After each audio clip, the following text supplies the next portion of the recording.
Good evening. It is Monday, February 9th, 2026. This is the Guilford Board of Education, our regular meeting. I invite you to join me in the Pledge of Allegiance.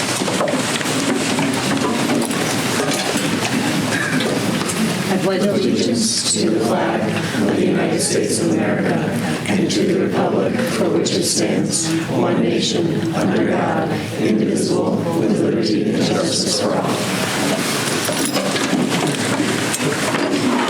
All right. First order of business, I'm going to actually ask my colleagues. I would like to request a motion to add a brief executive session to the end of our meeting today for an update on litigation. So this would be item number 13. Again, executive session update on litigation. Is there... Dr. Balstracy, may I ask that I be invited to that executive session? Absolutely. Thank you. And I have it from my notes at the end, but I can mention this now, too, that this would be something that the board and Dr. Freeman would be part of. Thank you. Is there... Motion to approve. Excellent, thank you. Is there a second? Second. All in favor? Aye. Any opposed? Abstain. All right, wonderful. So that will be item 13. Okay, action on the minutes of January 12th, 2025. Is there a motion to approve, 2026, listen to me. Is there a motion to approve the January 12th, 2026 regular meeting minutes? So moved. A second? Second. Any comments or corrections? I have two very minor ones on page 2. The first full paragraph, Dr. Freeman noted, on the third line, instead of the word that should be to. Superintendents are encouraged to all work collaboratively. And then on page 5, just above item 10, board agenda, the paragraph that starts, Dr. Balstracy noted that board members have been provided with budget books to review, and she recommended they forward any questions to her. Any other comments or corrections to these minutes? All right, hearing none, we have a motion and a second. All those in favor of the Monday, January 12th, 2026 Guilford Board of Education meeting minutes as amended, please say aye. Aye. Aye. Any opposed? And any abstentions? All right. Thank you. That's unanimous. And then February 2nd, 2026 meeting minutes. Is there a motion to approve the special meeting for personal grievance on February 2nd, 2026? So moved. Second. All right. Any comments or corrections to these minutes? And a reminder that the members present were myself, Jennifer Baldwin, Amy Fenolosa, Dick Hirsch, and Arnold Skreda. So we are the folks that can approve. All right. So a motion and a second. All those in favor of the 5 people in attendance, please. Aye. Aye. Aye. Any opposed? And then the rest would be abstentions. So that's awesome. All righty. Okay, we are up to public comments for topics on the agenda. For anyone who would like to make a public comment to the board on a topic on the agenda, we're going to invite you to come up to the podium. If you are over the age of 18 and not a student at Guilford Public Schools, we ask for your name and address. If you are 18 and younger and a member of Guilford Public Schools, we ask only for your name. If you'd like to share the school that you attend, that's great. But we do not need or want students sharing their address. We do ask that, you can see there are a lot of folks here in the room, and we want to make sure those who want to speak have a chance to do so. So we're going to ask that you keep it to 3 minutes, and we are going to time it so that anyone getting to the 3-minute mark is going to be asked to close their remarks. This is typically a 30-minute comment period. It's a kind of given those kind of parameters to allow us get to the rest of the business of the meeting. I do recognize, or let's say I'll make an educated guess that many of you are here to comment on budget items. So if we're getting close to that and it feels like folks aren't going to have a chance, we have the option of extending that. So we will assess that as we get closer. So anyone who would be interested in addressing the board on any topic of the agenda is welcome to come to the podium. Again, name, if you're an adult, address, and then please keep it within 3 minutes.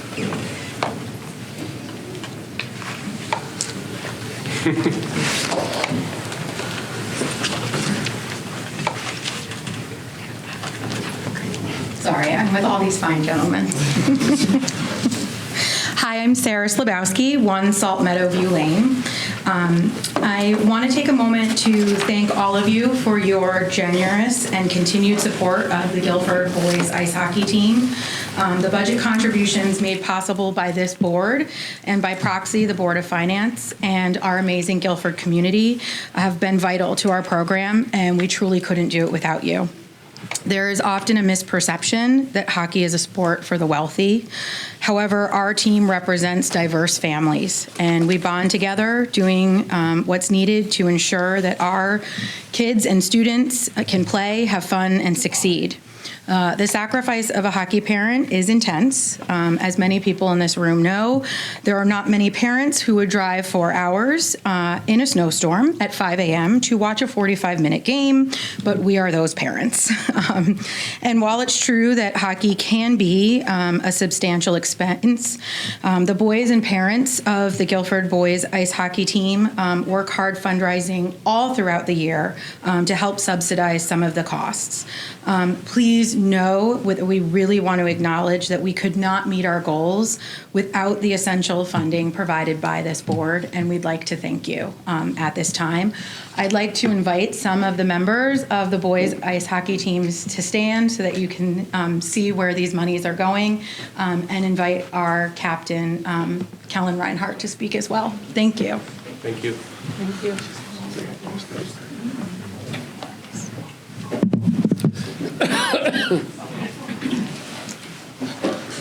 Hi, my name is Kellen Reinhardt. I am a student here at Guilford High School.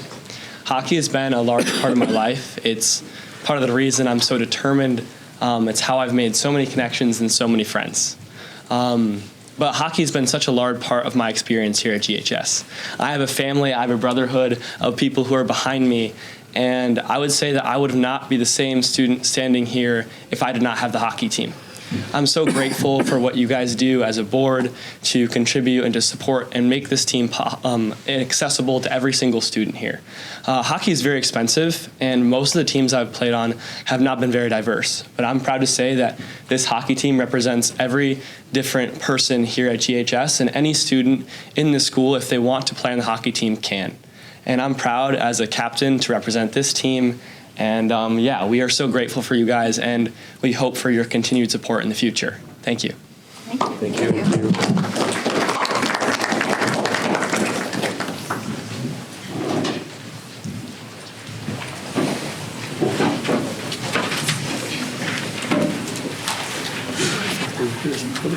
Would anyone else like to address the board?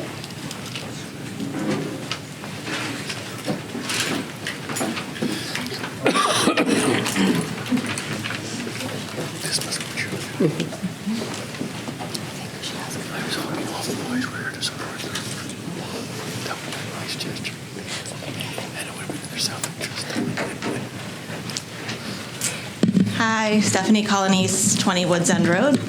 I'm here to talk on behalf of the cheer team. So I just wanted to start by saying I I do not have a child that currently cheers on the program. I am involved in the youth program. I coach my daughter, Madison Harrington, started this whole initiative a few years back and was successful in bringing the high school program back. My daughter, Ashlyn, is a sophomore. She does level 6. She's on a world's team. And my daughter, Brooklyn, is 9. She has been part of the youth program for 5 years. She started when she was 4. So we have all these, we have 1 senior and 4 rising seniors that are here to speak also, but I know that we are being considered in the budget cut. So I do have a roster. It's a pre-roster for the 26-27 school year. We have 13 pre-rostered. I wanted to say there's been talk about a booster club. A lot of the parents were not aware of this, that it was suggested or required for this coming year. I have been in talk with Nate Jacobson, who has a great booster club for the swim and dive team, and he has agreed once he gets back from his trip to help guide us through the process of a booster club. I also wanted to say there is a big difference between fall and winter cheer. Fall, we cheer for the football team, and winter, basketball or hockey sometimes, but it's also our competitive cheer season. Some of the girls that do sideline cheer, they do not wish to do competitive cheer, and that's okay. It's a completely different environment. So I know our numbers were off this year. I believe we had 10, maybe 11 rostered for the fall, and we came up short for the winter with 8. That being said, we had 1 injury that took a girl out, and the other person transferred. So on a competitive cheer bat, there's a minimum requirement of 5 athletes. 7 is a suggestion. If you look at the total from Connecticut, I think recently at SCCs, the average number of athletes was around 8.5, so less than 10. I just wanted to compare it to other sports. Girls basketball has had low enrollment the past 2 years. I believe last year there was only a varsity team, and I'm not sure if the stipends were cut from the JV or the freshman team or if they were still allocated. This year, I know that I think there's like 13 spots on the girls basketball team, and there's a JV and varsity, no freshman team, so I'm not sure where that stipend is also. So that is the 3-minute mark, so I'm going to Okay. ask you to wrap it up so other people have a chance. That's fine. So I'm going to hand it over to the girls. I just want to point out cheer is different than any other sport. Branford starts in April. Their tryouts are in April. So I think it as an initiative, if we are able to get tryouts earlier, we will get our enrollment up because we can't get like a routine built in 2 weeks. Thank you. Thanks. Hi, my name is Madison Dirth and I'm a junior at Guilford High School. I began cheering in 8th grade and this will be my 3rd year as captain for the high school team. I was also a part of speaking with the board for the startup of cheer. And since the cheers team has restarted, we have worked endlessly for the grow and embraceness of school pride. And although it's a new endeavor, it did not, like a new endeavor, it came with challenges. To include the school's adjustment period to the addition of the cheer team. However, I know our lack of numbers are not what we would like to see. Our participation has increased, myself included. Cheer is a vibrant space, and it's meant to help grow and encourage girls to be themselves and to boost confidence. And I feel that joining the cheer team has done nothing but that, and I would like to see it grow, especially for our youth girls that are so excited to join. Thank you so much. Thank you.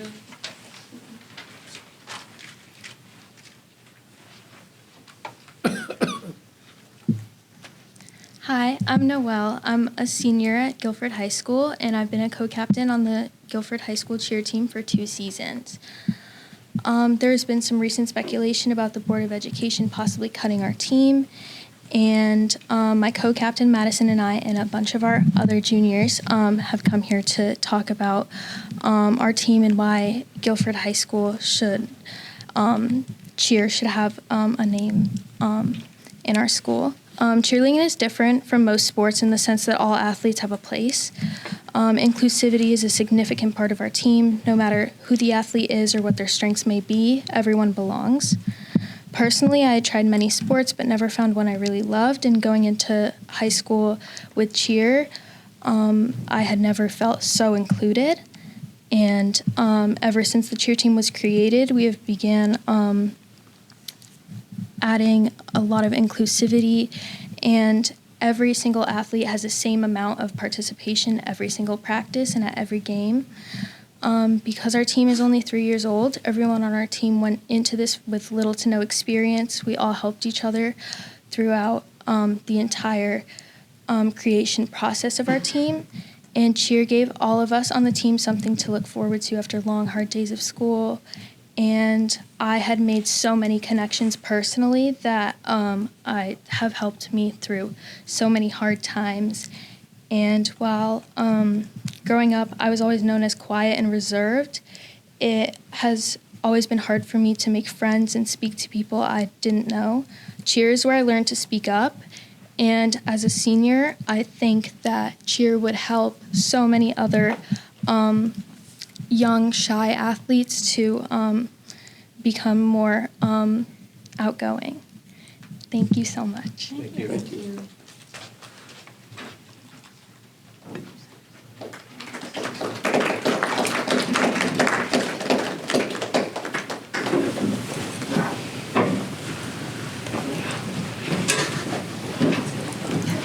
I'll let the hockey team depart. My name's Kevin Brown. I live at 128 Podunk Road, and I'm here tonight to speak on behalf of the girls that you just heard from. I know that all the parents that are here and all of you that are on the school board serve in a variety of different roles in life, not suggesting that any of you don't have to deal with these decisions on the regular, but just to give you some context, I live here in Guilford. I enjoy Guilford, but I work in Norwich, and I work on a pretty regular basis with the city manager, and I'm very close to the decisions that you guys have to go through as a school board. In fact, I just talked to the city manager of Norwich today about Norwich Public Schools and their budget and where the cuts are going to have to be taken. My role there is to grow the grand list so that those kinds of decisions don't have to happen. That's what I do there in Norwich. But what it does is it gives me perspective on, return on investment and what's a good get and what's not a good get. And, look, I'm here for these girls. So obviously I think the cheer squad is a good get. A young man stood up here and said hockey's an expensive sport. They're not. And so when we're looking for cuts inside of the overall school budget, I would just commend to you that a place that can give these girls a safe place to be on a team, represent the school, show the colors, and extend the presence of your school in other communities when the team's on the field is a good thing to have. And I hope you take that into consideration regarding the cheer request. Thank you. Thank you. Thank you. I wore my cheer dash.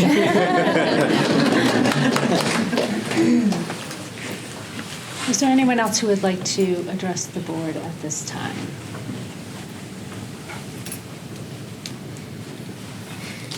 Going once? Going twice? All right. I did just want to address just one comment that came up. Our sports teams do not require a booster club. However, any of us involved in Guilford Public Schools are so very lucky to have the number of parents and community members who support our students through booster clubs for sports, for music, for theater. So I do want to make sure that people know it's not required, but I also want to take the opportunity and we try to do this when we're approving donations, which from booster clubs, which happens on a regular basis, and it's just it really is such a bonus for us in Guilford Public Schools to have the kind of support and involvement of parents and community members for our students. So a shout out to all involved in booster clubs as one of the many ways that we get that support. All right, I am going to now move on to number 5, which is review and approval of expenditures for the month of January 2026. Mr. Dalventura.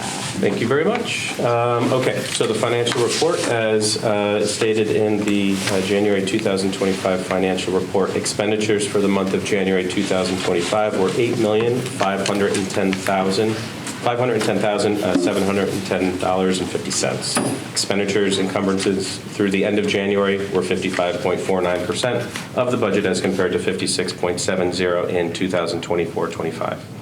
Our revenue from the month was $35,971.59. That includes $1,048.29 for non-resident tuition, $26,345.50 for pre-K tuition, and $8,577.80 for Medicaid.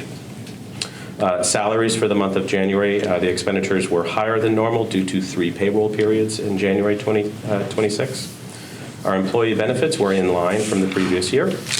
Purchase services, percentage of the budget expended is lower than the prior year. However, we do have our annual payment of $444,520.35 for our energy performance contract, which gets paid in January.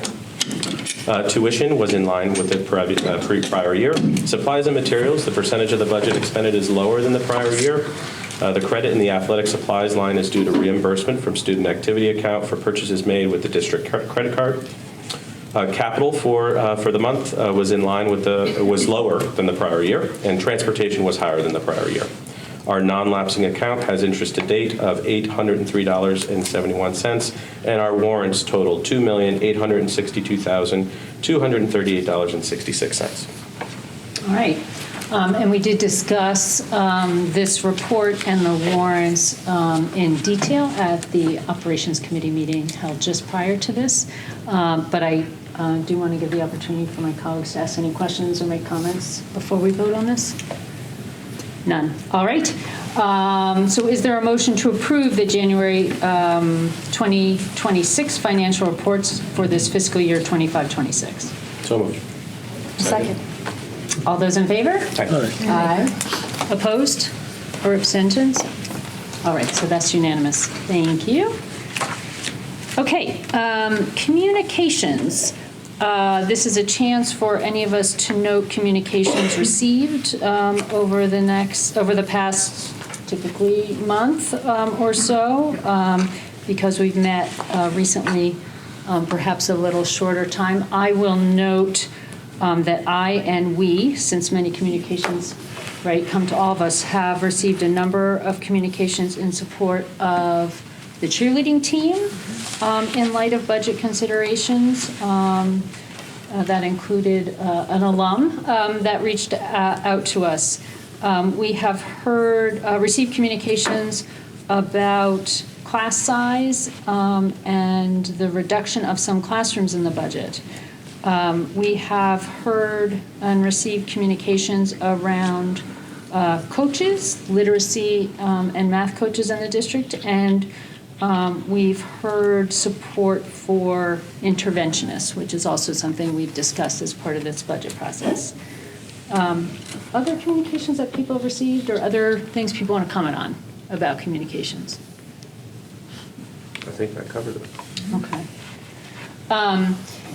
We are reading the communications. We appreciate the input. I know some communications came in today, and I know I had a chance to read them. I didn't on my phone because they were coming in this afternoon. I didn't have a chance yet to respond, but please know they are being read. I just want to make sure everyone is aware of that. All right, 7, student reps. How is everybody? Good, how are you? Turning it over to you. For Adams, on January 30th, the 7th grade students visited their local elementary schools and shared ebooks that they created in their recent ELA unit. They shared these to the younger elementary school kids, and a lot of the Adams students got to visit the elementary schools that they went to, which was definitely nice for them. Students read their work and explained their writing process and got to connect with these younger students, while both age groups enjoyed the experience, and the students represented Adams Middle School with pride. On February 4th, Adams faculty invited parents to celebrate students who have recently received the CARES Award. These stand for Community, Attitude, Respect, Effort, and Scholarship. Since October, Adams has recognized one 7th and 8th grade student each month. They receive a prize and are featured in the weekly newsletter. This week, Adams is holding their first all-student assembly, which is going to present the Student Council and the National Junior Honor Society. These two associations will both share how Adams has been nominated as the Random Acts of Kindness School and announce the kickoff of Random Acts of Kindness Week from February 14th to 20th. To celebrate this, the Student Council will lead the community in kindness-focused activities for the next week. The National Junior Honor Society is also announcing the team with the highest number of donations from the recent Mitten Drive, and will highlight this week's raffle to raise money for the Dan Cosgrove Foundation. At Calvin Lee, 4th grade students made Japanese art called Tanzuku. These are wishes for the new year written on strips of paper, and they're attached to like a little post, and then the weather would break them off, and it says when the weather takes it, then the wish will come true. They also were asked to write New Year's resolutions about things that they could do to help others in order to promote empathy at their school. And they also learned about cultures and help them develop media skills. Calvin Lee will host their annual Special Person Dance, which occurred on February 7th, where they bring a special adult in their life and have pizza. And they're also hosting a learning fair on February 26th and 27th, which was put on by the PTO, and where students can research a topic of their choice and share it with the other students. For Lakes, the first graders enjoyed a field trip to the Family Observatory and Planetarium at Yale to bring to life their sun, stars, and moon union. Thank you to the PTO for sponsoring such a great experience. And then last year, Guilford Lakes lost a cherished member of the Lakes community. Chloe Negron, a preschool student, lost her fight with a rare disease 1 year ago.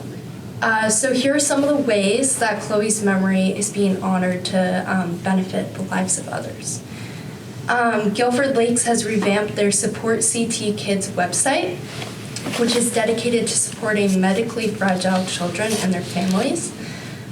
This website hosts a searchable database featuring community resources aimed at supporting children experiencing illness or disability.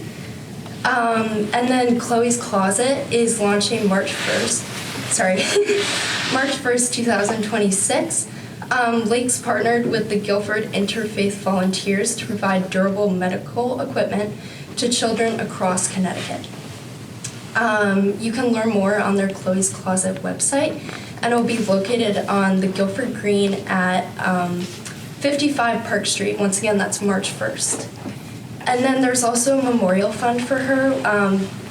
Guilford Lakes wants to thank the generosity of many that have established a memorial in her honor through the Guilford Foundation, with the goal of supporting Chloe's Closet, scholarships for undergraduate students completing a degree in music therapy, as well as organizations that are focused on advocacy for children with rare diseases and disability justice in our state. Then for Baldwin Middle School, over the past few weeks, their music department have had a lot of performances within their community, including orchestra and chorus.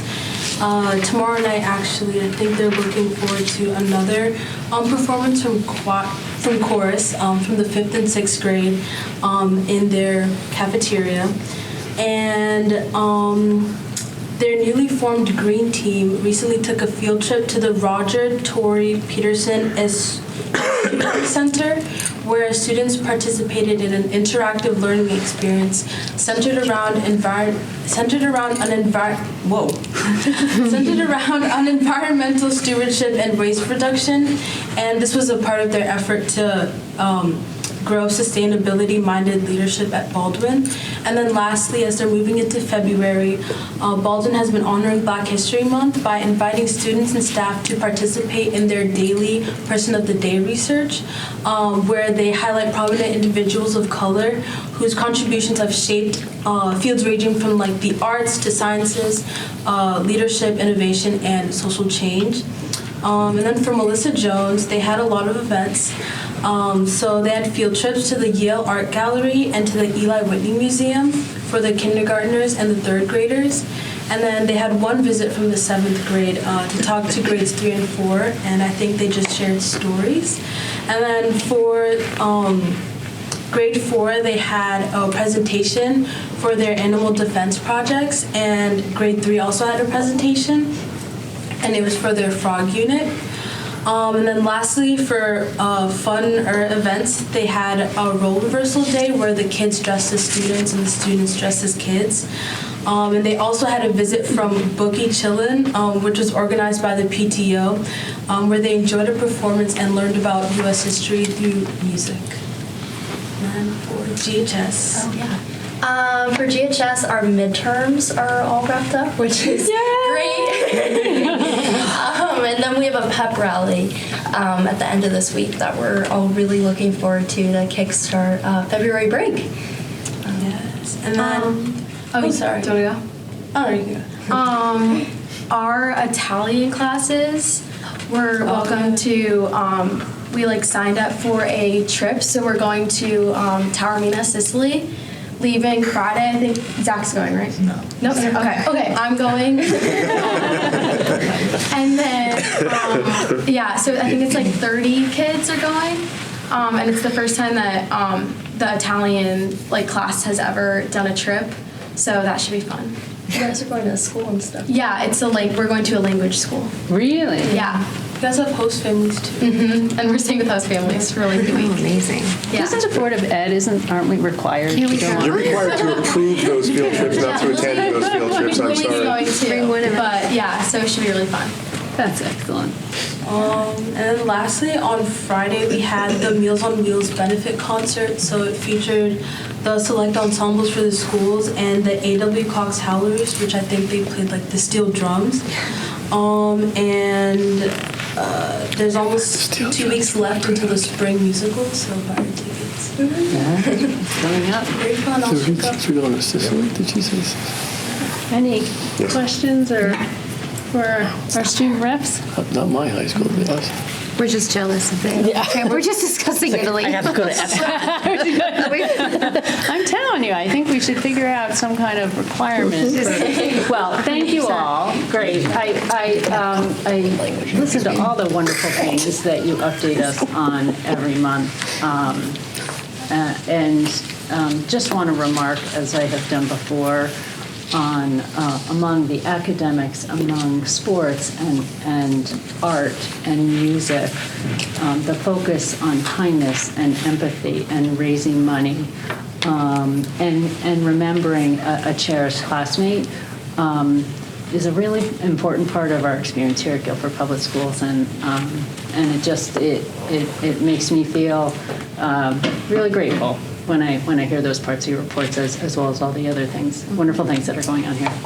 So, thank you. It's also nice to hear about all the field trips and about kids going to visit other schools. I feel like this is really the first year since the shutdown. And we're hearing such a rebirth of all of these activities. That was really fruitful. That's a lot going on. I know the 7th graders are going to Decatur in a couple of weeks. There's a lot going on, which is wonderful to see. Yeah, absolutely. Thank you. Thank you. Thank you. Really appreciate having you here. Have a good night. See ya. Thank you so much. All right. We are up to number 8, Superintendent's Report. Dr. Freeman, turning it to you. Thank you very much. And essentially, other than to point out that we have a difficult budget conversation to bring to conclusion tonight, I wanted to waive my report time and leave room for that question and answer in the conversation and the deliberations that you all need to have around budget. You will not get an argument from me on that. Sounds great. All right, thank you. Number 9, board agenda. We have several personnel items to act on. So we are being asked to please ratify the retirement of the following teachers. Karen Cardella, Adams Middle School special education teacher, 38 years of experience, effective date June 30th. And Cheryl Robertson, Adams Middle School library media specialist, 25 years of experience, also effective date June 30th. A tremendous, a lot of years. A tremendous amount of years here at Guilford Public Schools. Is there a motion to ratify the retirement of these two teachers? So moved. Second. All those in favor? Aye. Aye. Opposed or abstained? All right, that's unanimous. We're also being asked to ratify the retirement of the following administrator, Michael Seal, Calvin Leet Elementary School principal, effective June 30th. Mr. Seal's been with us for several years. Yes, I do want to note, his 30 years of experience are not exclusive to Right, the Guilford right, Public Schools. right. He has been a principal with us at Lead Elementary School for several years. We notified the community of this resignation for the purposes of retirement a week or so ago. Right, okay. So is there a motion to ratify the retirement of the following administrator, Mr. Seal? So moved. Second. All those in favor? Aye. Aye. Opposed? Dr. Abstained. Balstraci, I'll just note for the board that we'll have more information about a principal search coming out. We're just concluding a search for an Adams Middle School principal. We'll be bringing that to closure shortly, and we'll be launching a search to replace Mr. Seal, or to follow Mr. Seal, rather, Right. at Lead Elementary School shortly. As a group, many of us at this table had the opportunity when Michael Seal came on board to speak with him to kind of approve his hiring. So we are certainly very appreciative of what he has contributed to Guilford Public Schools and in his leadership. All right, 9.2, we're being asked to approve a donation of $3,960 from the Adams Band Boosters for the grade 8 field trip to see Hadestown on Broadway. Is there a motion to approve this donation? So moved. Second. All those in favor? Aye.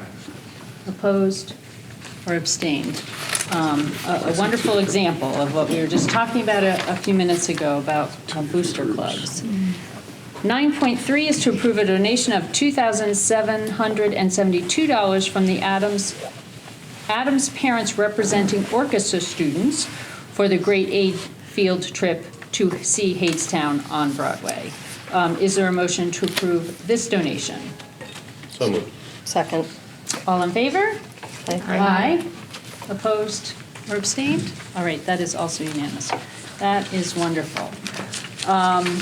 All right, and we are now up to what might be considered the main event of our meeting tonight, which is to act on the 26-27 budget. For the viewing public, for those who have been following along and perhaps not following along as closely, we received from Dr. Freeman and the administration a proposed education budget for the 26-27 year at our regular meeting in January. We've had, since that time, several meetings to discuss. We held 2 public forums on the budget in this room. One had to be pushed out due to lots and lots of snow. But did have those 2 public forums. We also met with the Board of Finance, as we do every year, this past month in January, to talk a little bit with them. Last week, when we met on February 2nd, Dr. Freeman presented us with a whole host of I think what are best described as considerations, points of discussion as we, as a board, identify that a 7.13% budget increase, which is the increase that's represented by the proposed budget coming to us from the superintendent, is high. It's a high proportion, and we are kind of in a dual role of really being stewards, as one of my colleagues said over the last month in one of our meetings, stewards of this school system, but also very aware of the fact that our school system is funded by our taxpayers, almost exclusively. We are a town that gets some state and federal funding, but not all, and really need to keep that in mind. This budget came to us already with a number of classroom positions identified as reductions. These all will allow us to continue with classes within the class size that is the Board of Ed policy. But we recognize that this is not necessarily a place where we even want to have to start. So tonight, what we're going to do. Can we actually just talk about the policy meeting where we talked about class size Absolutely. as well? I think Please, it's worth go right ahead. noting for the public that Yes. the policy committee met end of November to specifically discuss our classroom size parameters, and we really dove quite deeply into the numbers that we have established, that have been established, why they are that way, and really tried to assess what the best case scenario for classroom size is. So this isn't something that we take lightly. They're not abstract numbers that we have assigned to what we think the best size would be, but it's based on fact, it's based on studies, it's based on typical scenarios that we see in our classroom in terms of kids' attendance. It's based on teacher feedback about what is too small and what is too large, and really trying our very best as a policy committee and as a larger board to find numbers that we think are a sweet spot for our kids and for our educators. So none of this is fun. None of this is anything that we want to cut. We don't want to cut any of this, but it is coming from a very mindful place. It's not just something that we haven't given tremendous thought to. And I just wanted the public to know that the policy committee did just recently revisit those parameters. Thank you. The other thing I want to note is for many years now, there have been schools across the state, districts across the state, who have seen significant drops in enrollment. Guilford Public Schools never saw that, certainly not at all in the levels that other districts saw, but we have seen some. And so that can impact class sizes and create opportunities for thinking about our class size policy, where our students are, how many they are, and being aware of that piece of information as the administration and as we make decisions. So I'm going to briefly recap where we last left off, because we did start landing on some places that we felt comfortable making reductions. None of these are definite until we actually put together, I'll call it a package, so to speak, of things that we all might then consider and will be voting on. But among the things we decided last week or landed on are 4 areas of reductions that the administration has presented to us that are partially being considered because they have dove back into the budget and have some additional information that can help us. So we every year have to account for an excess cost grant around special ed student costs and state reimbursement. This has not, in my 14 years on the board, ever been funded by the state at 100%. So we are always budgeting what we predict will be the proportion of reimbursement that we will receive in a given year. That prediction has been able to be raised a little bit from 59 to 63%, which will allow us to reduce the budget by $77,850. Likewise, in taking a different approach to our involvement in the STRIVE program, another in-home but regional program for some of our students with special needs, is going to allow us, instead of owning kind of a third of that cost, to buy spaces for participating students, and that will allow consideration of a $100,000 reduction. Special transportation could be reduced by $30,000, and regular transportation costs, as listed in our budget, as the administration has been able to consider some of our transportation for students going to VOAG and other locations in vans instead of full buses, right? So these are all the kinds of things that help us kind of trim away at this 7.13%. That would reduce it by $75,000. That brings us to a total of reductions in the amount of $282,850. And I think in general, we agreed, again, without a vote, that that was a really good place to start. I agree. That's, I think, baseline for all of us. Sure. Any questions about that? Any feedback on that, 282? No, I think we all agreed on that last. Okay. Yes. Thank you.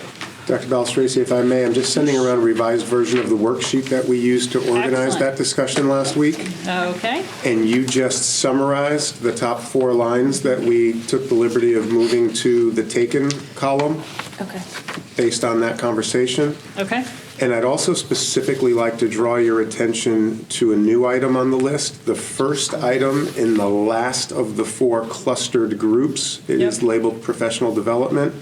We had significant conversation here about the district line for professional development. Following that conversation, I believe it was Wednesday morning, we received notification about anticipation of the federal title grants, and it was relatively good news. So assuming that we should be receiving those grants and be able to shift some dollars over, we've added a line of approximately $17,000 that we would recommend as a professional development reduction as well.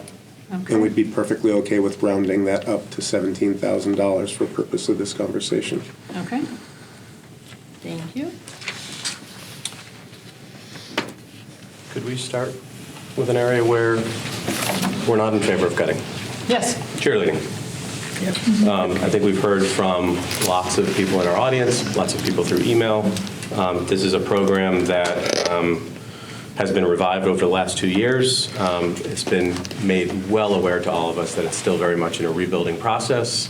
We have a good amount of younger athletes that are going to be joining in the next few years. I'm encouraged to hear that there's considerations for a booster club.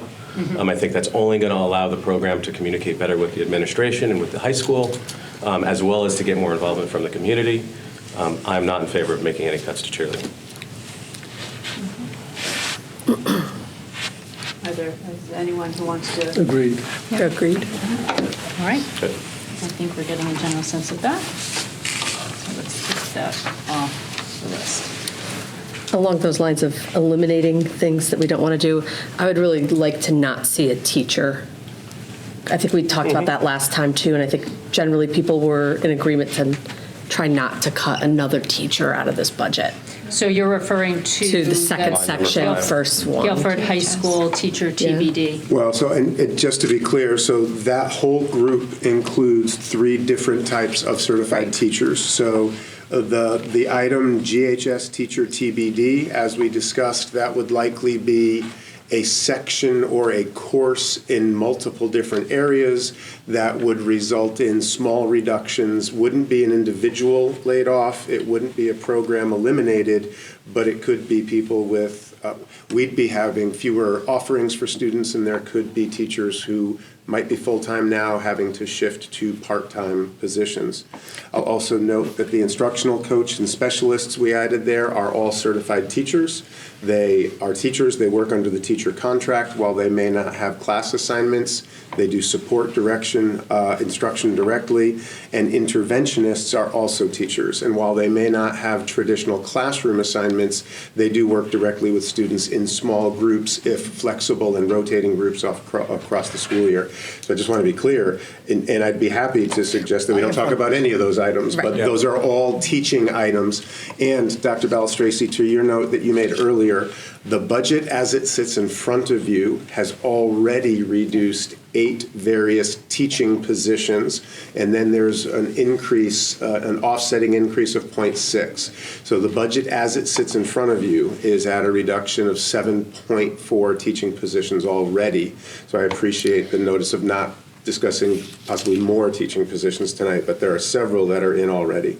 Well, I'm talking about that first one specifically because I think in the budget, when you talked about 8 teaching positions, it was 5 elementary, 1 middle, and 1 high school, or something along those lines, which definitely led us to believe that it was actual teaching positions. It would not coaches, not interventionists, but actual teachers. So just clarifying, that's why I'm against taking out another quote unquote classroom teacher is how I'm looking at that. So just to clarify, I understand about the FTEs and how they all fit in. But the classroom teacher, again, I also want to note that there are multiple types of teachers in our school system. School counselors, school psychologists, social workers, special education teachers, coaches, interventionists, all teachers in our system. You're specifically placing a focus in this part of the conversation on classroom teacher, and thank you for that clarification. And I just want to make sure we were all on the same page kind of with that idea. Okay. I'd make the same argument for the interventionist lines. I just, I don't think it's the right time. We've heard so much of the importance of interventionists right now. Thank you for putting it on the list. I think, should we ever have to come to additional cuts, maybe we have to talk about it then, but I think at this point in time, I don't think we should be talking about interventionists. So. Agreed. And what are the consequences of the 8 positions that have already been slated for reduction? So the 8 positions that are currently presented in the budget were very specifically included there because looking very carefully and critically at enrollments and class sizes, it is my position at this time that those 8 reductions could be achieved and keep class sections within the recommended guidelines as in the board policy and as we discussed fairly recently at a policy committee where we looked at those positions. So it wasn't decreasing supports or programs that we've been building over years or that we've started looking at. It was specifically because those could be made based on enrollment calculations and class size figures. That's why those were included in the budget. And again, it's important to note that of the 8, 2 of them are they're only being filled this year in an unbudgeted fashion because kindergarten enrollment necessitated those 2 increases. But with class size expectations for 1st and 2nd grade being slightly different, if only slightly different than kindergarten, those same 2 unbudgeted positions aren't necessary to cover those classes in 1 and 2. That means they will be larger than they are in K this year, but still within the Board of Education recommended class size guidelines, if at the top of those guidelines, not at the bottom or below those guidelines. I think what's important to note is that while this is a difficult budget year, and I really appreciated the public, both in their email communications to all of us over these last couple of weeks and tonight, recognizing that none of us want to be here having this conversation tonight and that this is a difficult conversation to have. But I think it's important to name the context that this difficult budget season sits within a period of 5 consecutive difficult budget seasons. And I think over time, over a broader period of time, like 10 or 15 years, we've become comfortable functioning at the very low end of those recommendations, if not periodically or regularly below the low end of those recommendations. 5 difficult budget years, culminating with what is now a very difficult budget year, has us really intentionally looking at those numbers, pausing and talking about those numbers, and then making decisions that are moving us to the top half or the top end of those numbers in many places. As we did this year, if changes of enrollment over the summer start pushing us beyond the top, we will add sections, as we did in kindergarten this year, to correct for that. But I just feel that as we need to be responsible to our instructional decisions, we also need to be responsible to the budget decisions. And if we had not made those 8 reductions based on class size enrollment, the budget you'd be looking at tonight would be more than $500,000 larger. We'd be looking at a budget closer to 8% than 7% tonight. So we're making thoughtful, if difficult, decisions that balance that fiscal responsibility with our mission of educational responsibility. I would really, and I understand and appreciate the reduction in some classroom positions based on enrollment, et cetera. However, given that it does involve one FTE equivalent, that's a redundant statement, but I'm saying it that way because it's not one person, correct, but proportions of positions at the high school. I would really like not to take any reductions for folks, for positions. Let me be very clear what we're talking about, for positions that are related to curriculum, supporting curriculum, providing instruction. We're making very careful decisions around these classroom positions, but I would really like not to have to touch any other positions related to curriculum. We do have here a textbook line that Dr. Freeman, you brought up. Dr. Voss, I think you spoke to a little bit as well. This is district textbooks, $237,500. You've spoken about the ability to possibly defer that for a year. Deferring is always problematic because then it becomes an addition again next year. But as I look at this list and think about ways, and I'm not lost, right, that textbooks are part of instruction, but think about balancing positions and materials. I would like to approach, we think about considering that line as something we add, either in part or in whole. Right, and we appreciated your conversation about this last week and some hesitancy to take such a large number from textbooks. We discussed that again following your meeting Monday evening. And again, we would reiterate that we are comfortable taking that figure and, in fact, that whole figure. Remember, this reduction maintains approximately $70,000 of textbook expenditures at the building level. And Dr. Balistraci, to your last point, while we could reduce this in part, we could also defer this line entirely for a year or at least a year, and then we could replace it wouldn't have to come back even next year in its entirety. We could take a grade level structure in returning this. And so again, textbooks are important, but textbooks are not the only tool that our teachers have available to them. They have always supplemented text materials with other materials that they identify themselves.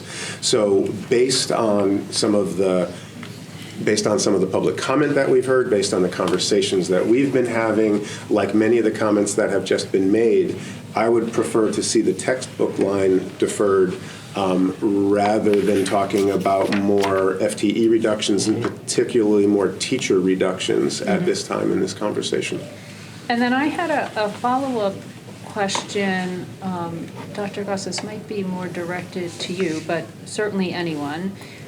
We added these 4 curriculum stipends last year, right? So 4 stipends that would support for, I assume, of our certified staff, supporting consideration of curriculum. Yes. I think this is important. I don't think it's unimportant at all. I think I heard a connection between that and the delay of the textbooks, and I don't want to be making decisions without real clarity. Would those 4 positions, I mean, I'm imagining those 4 positions and stipends could continue to be supporting a whole host of curricular activities, and I just would like you to kind of identify whether I'm misremembering or clarify any kind of connection that was made there. I appreciate that.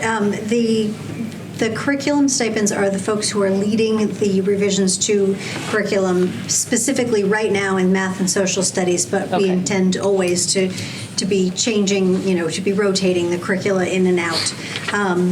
I am concerned that without the curricular leaders, it's very difficult to choose the textbooks that would make up that entire line, that $237,500. So the textbooks could go. If the curriculum stipends go, then it almost needs to, because I don't know that we'd be ready to choose. And maybe that's what I'm remembering. But the reverse isn't necessarily. Okay, and that's why this is why I wanted to bring it up. Right. Okay, that's a really, because it didn't make sense to me. In the reverse, it makes a little more sense. Yes. Okay. Yep. Okay, thank you.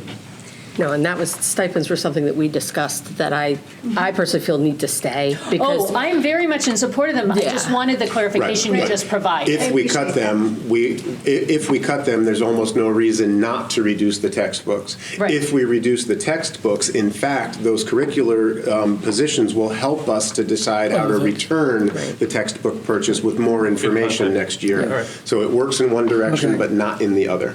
And especially, was it social studies, you said? When was the last time the curriculum was updated? It was a while, right? It has to have been roughly 2017, 2018. Yeah, and that needs to be updated. We should note that the 4 stipends we're talking about are not 4 positions. No. We're talking about $25,000. Right. Yeah. So it's not like it's a big item, but. It's a small amount of money that is used to compensate teachers for working outside of their regular full-time duties to support Dr. Goss in her office. So if we've agreed on about $280,000 on the first 4 lines, and we've agreed on $240,000 for textbooks. I think the last time we also said that we could probably take $100,000 for site improvements. I wouldn't like to touch site improvements. Because we have a larger budget for that than this. This is just the savings of $100,000. We still have money in site improvements. It would be a reduction from the current level this year of $100,000. Linda, the entire site improvement line is a figure of, I apologize. No, I have it right here. It is showing a 0% increase. It's currently down to flat funded. This would be a reduction, but $100,000 doesn't zero the line out to Dr. Hirsch's point. No, that's right. $584,313 right now. So 100,000 is a fifth of the budget. It would be a reduction of about 20% of that line, which is for ongoing maintenance and upkeep of the buildings in areas or for projects that are too small to be bonded. So it's a significant reduction, but again, at the last meeting, I won't repeat all of it, but we have sort of caught up in most places to the maintenance backlog. So we couldn't do this year over year for very long without being underwater again. But if we were ever to consider it, this is sort of a good time to consider it because we've been really focused on buildings and maintenance for a consistent and consecutive period of years at this point. The other thing I wanted, as I was, again, looking at this list and really not wanting to consider any other positions around curricular, you noted a couple of things here that I've been keeping my eye on. One is a network technician. I think we have This is 9 in the district. There are 9 district-wide, which allows us to keep a couple for district-wide and then 1 at each building. Okay. Is this an elimination of a position, or is this a foregoing a new position? This would be an elimination. This would be shrinking that department from 9 to 8 FTEs. There's only 7, Paul. There's 1 in each building. The other 2 are district-wide employees. Correct, Okay. right. The total department is listed as 9. Okay. We're talking about the 7 we're not suggesting reducing either of those district-wide Right. positions, but one of the 7 building-based positions. And again, it would take away from the model where, despite the size of the school, there's always a person in every building who can help with hardware, upkeep, maintenance, and problem solving when it happens in real time. And then the other place I was just looking is the non-instructional paraprofessionals. Yeah, So we have three that are doing some work in our libraries. At Baldwin, Adams, and the high school. I did misspeak at the last meeting. They're Okay. at Baldwin, Adams, and the high school. And then in a band position, which is unique to the program at Baldwin. And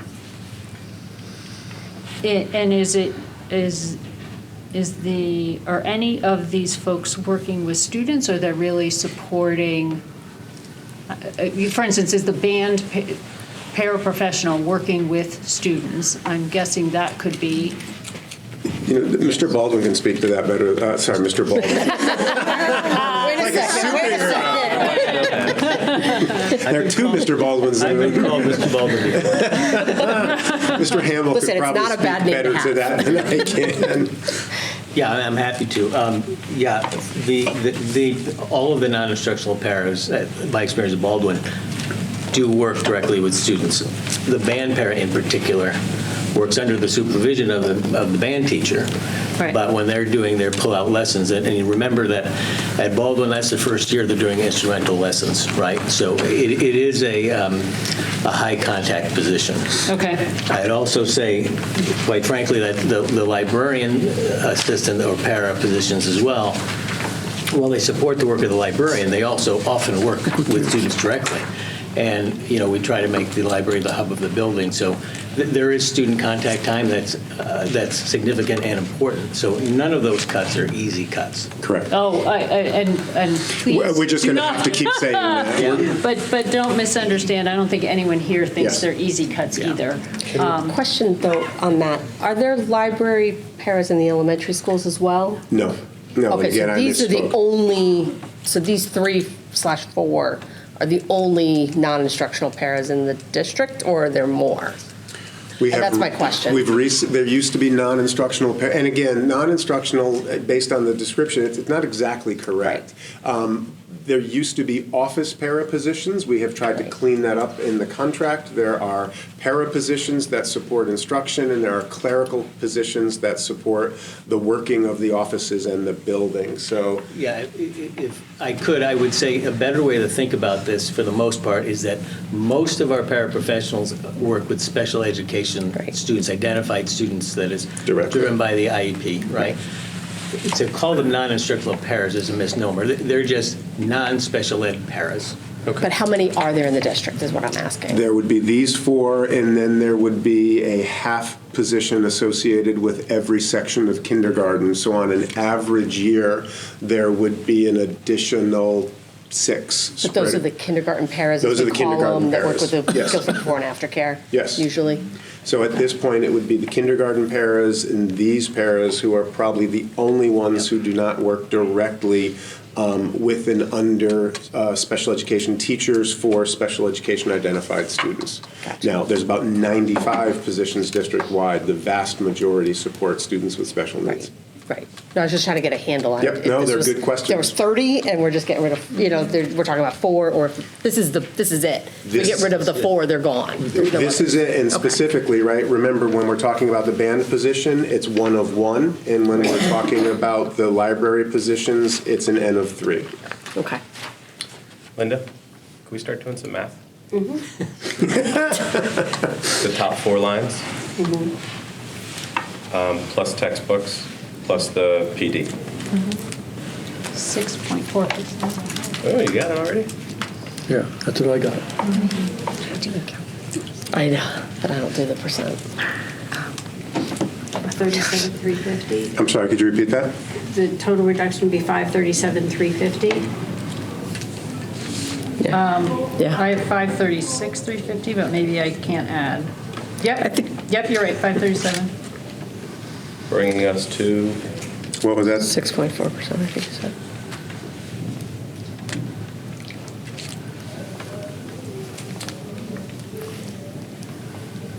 $6.4. Is it okay to ask another question while we're doing It's always this? okay. Yeah. Okay. No. I didn't want to interrupt. No, thank you. Yep. So last week I did propose an idea to maybe hold off on the administrator, and you were going to talk to Jason. I know you've been away, so I apologize to dump that on you, but I didn't know if there was any further follow-up to see if we could sort of hold that off for another year to see where we are next year, maybe in a better position for that.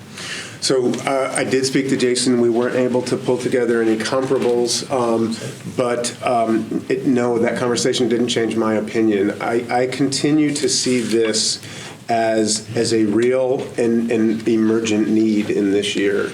With the increase of the special education population as an absolute. Remember, we've gone from 12 to 14 to probably we will be at 16% of our population identified.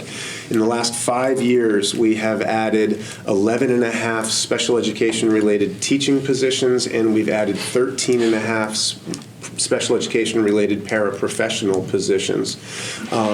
When New Solutions looked at our programming, they told us we had appropriate human resources on the ground level. Their phrasing was that we needed to look at the leadership, the coordination, and the organization of those resources. And in my mind, that is a real driving force around really wanting to hold on to that coordinator position. And Mr. Scanziano, not surprisingly, agrees with that position. He initiated the request, so we did talk about it again. I know that we were also asked to look at the PPT load associated with those. We didn't have the opportunity to pull comparables, but I was reminded that the PPT load should only be a portion of that responsibility. It shouldn't be the whole responsibility. And again, the model that we have in mind at this time would be one coordinator supporting 2 elementary schools with one district-wide program and the other supporting the other 2 schools in another district-wide program, providing them with time to be in those programs with those teachers, with those students, not just in PPTs about those programs and about those students. And so I totally get it. I really struggle with having anything new in the budget when you're looking at taking existing out. But it seems to me that that's a real need systemically at this time.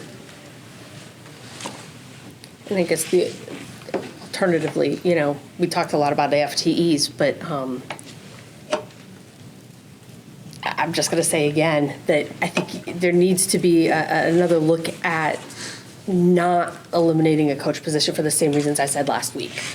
That if we're looking at all these different cuts and we're looking here and there to just not touch that one class, I think is a disservice to the teachers. But just with all of that in mind, that could be a consideration when you're doing the FTEs.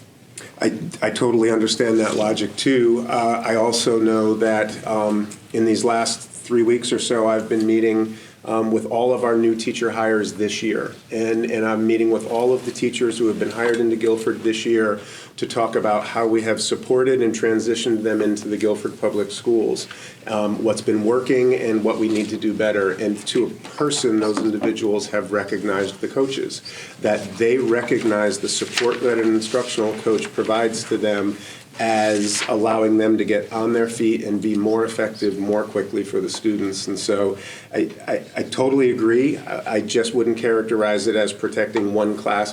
We're also not talking about school counselors in these presentations. We're not talking about social workers or psychologists. There's a lot of teaching positions that haven't been discussed. The coaches, yes, are one, and in fact, the coaches made it onto the list. We brought the coaches forward because we do need to talk about them. But at this point, the way that I'm following this conversation, I would like to move away from interventionists, move away from a second FTE at the high school, and move away from coaches. We're down to 6.4. And you've sat on this board with me long enough to know I'm not excited about site improvement reductions, I would rather go to site improvement reductions than eliminate a coaching position or any additional teaching position tonight, or start going to some of the other things that we've started discussing.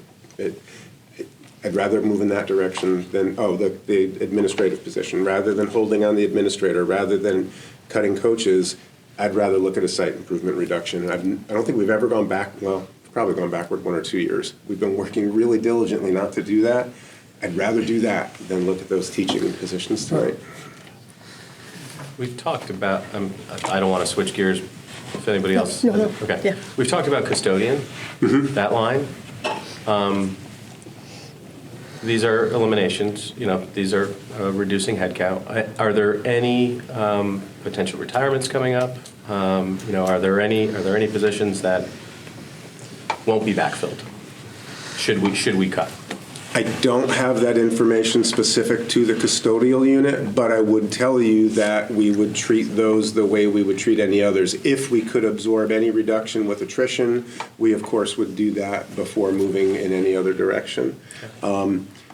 We had sent out a reminder to the teaching staff a few weeks ago that if you have plans to retire or to move on this year, to let us know. In fact, we had incentivized that reminder because the teachers represent such a large and important component.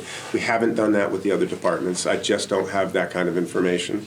Remember, the custodian positions as they sit in front of you tonight are if you could talk about those. 4.5 positions.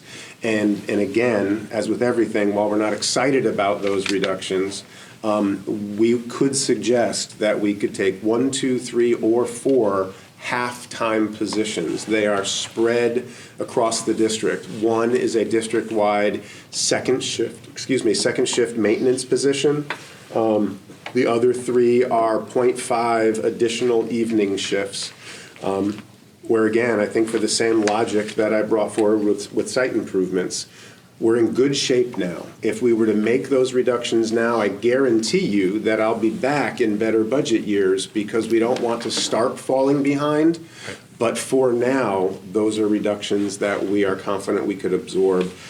Based on the way the conversation is going tonight, I might suggest that we start with 0.5 or 1.0. I think that if we were to cut just 0.5, it more likely than not would be that evening maintainer position. If we were to cut a 1.0, I think it would be the evening maintainer, and then I would defer to Mr. Gurnham about what that other 0.5 was. And in fact, it might mean collapsing a couple of part-time positions and creating some kind of rotation, but we would allow Mr. Gurnham to make the final decision and final assignments. Last week you mentioned that we could reduce some of the paraprofessionals because we don't fill them all in the first place.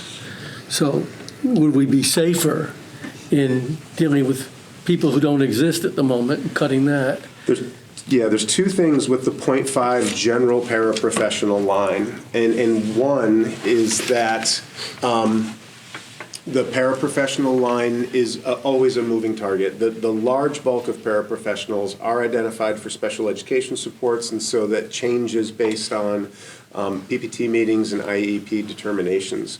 Right now, we cut last year's budget by 5 positions. We've returned this year's position. We've returned all of those 5 into the budget. However, we continue to have rolling vacancies across this budget.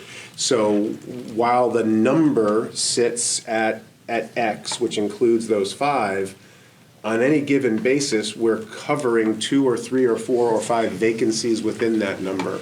So at the end of the year, we will probably only have spent that total N minus 5 or 6 because of those rolling vacancies.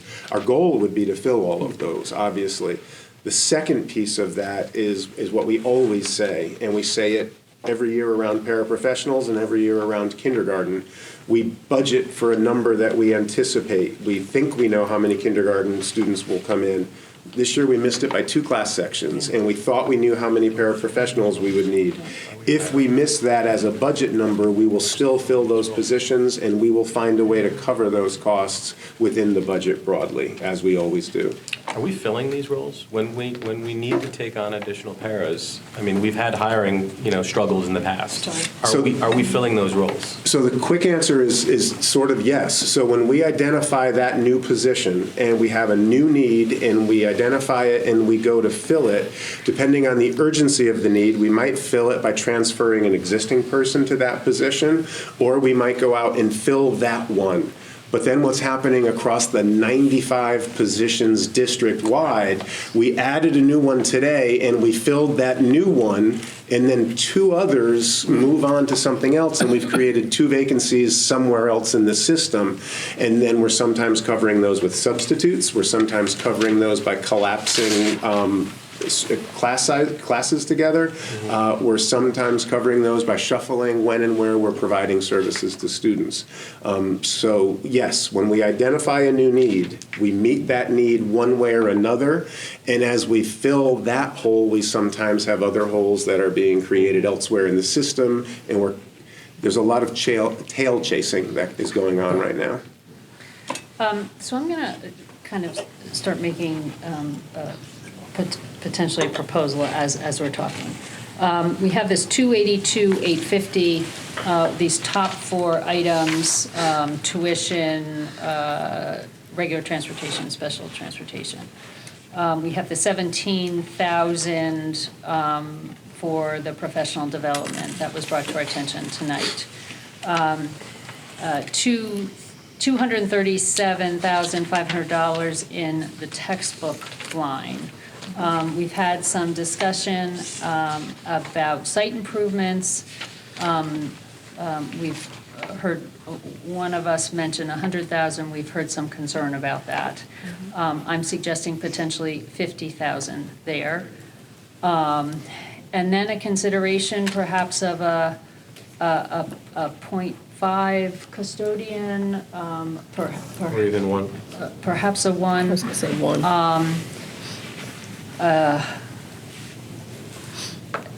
And given our conversations about the other possibilities, I think I would stop there. I really have my reservations about any paras at this point. Linda, 1.0 custodian, that dollar amount would be half of the 134,384. 67,192. And 50 from site. And so if you added 50 for site improvements and 67,192, that's over another 100,000. What does that bring us to?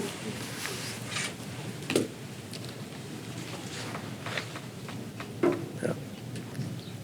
6.3 something. It's going to be 600,000. 542. I'm sorry? $654,542 to bring us down to 6.25. Could you, sorry, Linda, I'm going to ask you to repeat that again. 654,542? 654,542. Yep. Bring us down to 6.25. So again, just to sort of be clear, it would reduce our requested increase this year by $654,542.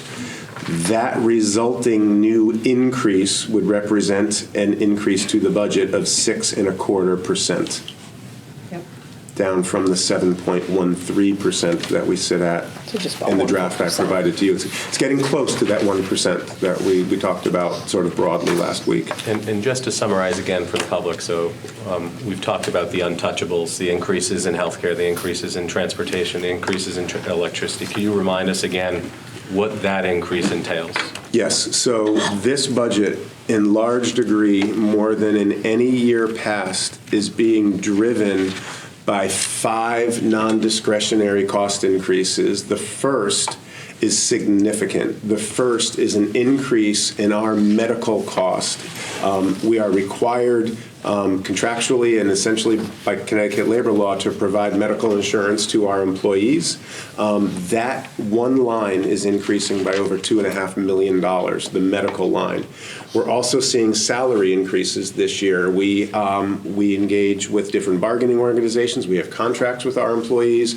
Our employees, every single one of them, deserves the raises that they receive annually. And this year, we're seeing our salaries, and remember, this is after backing out 8 teaching salaries and one clerical salary, our salary line is still going up by $1.7 million. Transportation, our contract with our school bus provider expires this year. We need to renew that contract. That transportation contract is going up by over $500,000. Electricity prices are going up. We are correcting for 2 years of electrical increases. Last year, we finalized our budget before we were hit by last year's increases, and now we know of this year's increases. So electricity cost is going up by nearly $370,000. And then, and this is part of a success story, but as we're keeping more of our Guilford students with special needs in district, we need to provide specialized services for them in district, and the cost of those contracted services this year is going up by $250,000. Those 5 non-discretionary centers of increase are going up by $5.4 million just in those 5 areas. That's before talking about anything else in this budget. So that is what's driving this budget. Is a percentage increase of what? That is a percent increase of more than, what did we say it was? It's about 3. I thought it was higher than that. Probably 3.5–4% increase by themselves. I thought it was about 3.5. If it weren't for those, we'd be talking about a budget sitting at a 4.5% increase, not over a 7% increase. I thought it was more than that, too. I thought it was closer to 5% increase with just those hard numbers. If 800,000 is 1%. 800,000 is 1%, and we're at 5.4 million Yes. with those 5 numbers. Yeah, I thought it was higher. What I'm getting at is after we continue to make cuts from this budget, we are largely looking at almost a status quo budget, given the fact that we're looking at these increases. Correct. Well, status quo in terms of dollars, but Yes, that's not purely status quo in purely terms of dollars. program. Purely dollars. We're going yes. through program reduction. But it allows us to stay within the class size ranges published by this Board of Education. It allows us to continue to focus on excellent teachers. It allows us to continue to focus on growing those excellent teachers and situating them in buildings that are clean and healthy and safe and pleasant to teach in, because kids learn better in environments that are pleasant to be in. And so, yes, it allows us to continue to do those things. And yet another difficult budget year and a 5-year period of difficult budget years. Full custodian. So which would be wiser? Taking more money from site improvements and reducing the custodian thing that we're taking, or better to keep it the way it is? I mean, we're at 6.25. Would we be wiser to go to 6.35 if we were to save a custodian or site improvement? I think it's better in this case to be Solomon-like and reduce site improvement by a little bit and reduce the custodial staffing by a little bit, rather than reducing one or the other by a lot. Okay. Obviously, they interact. There's a relationship between the two, so you shave a little off of each rather than cutting one deeply and leaving the other alone. All right, so again, to recap where I think the discussion is, the tuition, regular transportation, special transportation in the amount of $282,850. Professional development reduced by $17,000. District textbook line reduced by $237,500. Site improvement line reduced by $50,000. And the reduction of the custodial staff by 1 full-time position. Again, that list is a reduction of $654,542 and would bring us in at 6.25%. Dr. Balstraci, I just want to remind the board, but really note for the community, that that while it sounds like this board is coming to conclusion on this conversation, we still have a meeting with the Board of Finance, and the Board of Finance may choose to reduce this budget by a bottom line number, which would drive us back to this conversation to try to find ways to meet that bottom line number. Absolutely. And then after that, this budget, as unexciting as it is, still has to pass it at referendum, because should it fail at referendum, we will again be back at this table looking at a reduction and needing to find ways to absorb what would likely be a third round of reductions to this budget. So I appreciate all the difficult conversations we're having tonight, but it may not be the end of difficult conversation, as we still need to go through the process with the Board of Finance and then ultimately pass at referendum. Absolutely. And then just to add to that, not lost on anyone here, we still need to do our kind of due diligence to take a careful look at this and come to the Board of Finance, having been somewhat thoughtful in that balance of finance and stewardship of the district. I have presented a proposed list based on the discussion. Does anyone have further discussion they want to have on any of those suggestions? I have a comment, if I Yes. may. I think the suggestions that we put forward, though, send a clear message about our hesitancy to reduce any of the classroom-facing positions that interact with children. So I think that while, I mean, everything on this list is critical and we want to keep all of it and have more, I think this is something that has a very fiscally responsible, but also keeps students in mind in terms of like a rationale for this is why we decided one way and why we're not making other decisions. And I think that's important to note. I'm going to make perhaps a very obvious comment, which is we very much appreciate all the positions and the people that fill them that support this district. So the consideration of one custodial position is also not made lightly. But the idea that to try to limit the impact and perhaps spread this out a little bit is, I think, where we're going. I just had to, for my own sake, look into your budget proposal letter that you had presented to us, because I knew you had put the percentages of the increase. Thank you. It's 5.8%, just salaries and medical alone. I apologize for not being able to call that figure up at the end of a very long day. So just those two at 5.8, and we're talking about a 6.25. And 5.8 of the 6.25 is sunk into things that we identify as non-discretionary. They're things that we could not avoid. It just shows what little room we have here. Yes, Thank you for doing that. Absolutely. I appreciate the help. I also, we will be presenting, when we land on a decision here, we will be presenting the Board of Education budget to the Board of Finance this Thursday evening. The Board of Finance, as will the town, the Board of Selectmen, will also present the town budget, proposed budget. The Board of Finance will then have a few meetings in the beginning of March. The first will include a public forum, but as noted, not always, but often, particularly when the Board of Finance is concerned about the proportion, the extent of the increases on both sides, may make cuts as well. I feel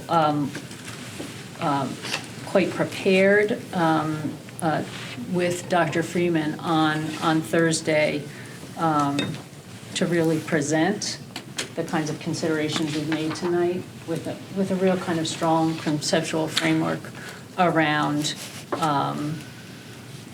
not touching curricular kind of related positions, not touching to the extent possible other really important staffing positions in the district, and again, trying to limit cuts but be somewhat responsible to things that are not so student-facing or impactful.